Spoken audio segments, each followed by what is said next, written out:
If you spent any time on American roads, you've noticed bigger trucks, larger SUVs, and more horsepower have defined the U.S. auto marketplace for decades. And that's why President Donald Trump's recent statement supporting the approval of tiny cars built in America has caught the industry's attention.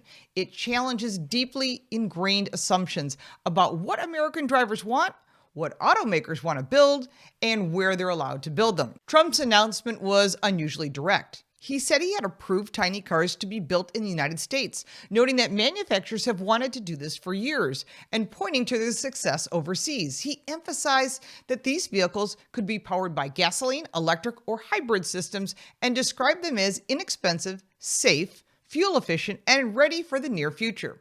Most importantly, he credited the Department of Justice and the Department of Transportation and the EPA for clearing the path. Federal safety standards, crash testing requirements, and emissions rules have made it difficult for automakers to justify producing microcars for American buyers.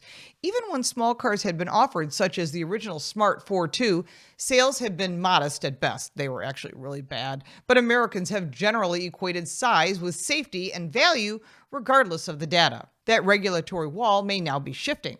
Trump has said he directed Transportation Secretary Sean Duffy to allow microvehicles to be built and driven in the United States.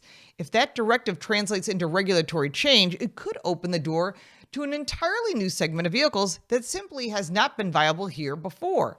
Stellantis' Topolino will be an early test as to whether this shift is real or merely political noise. If it finds an audience, other automakers will follow. For sure, and they're watching. If it struggles, it will reinforce decades of skepticism.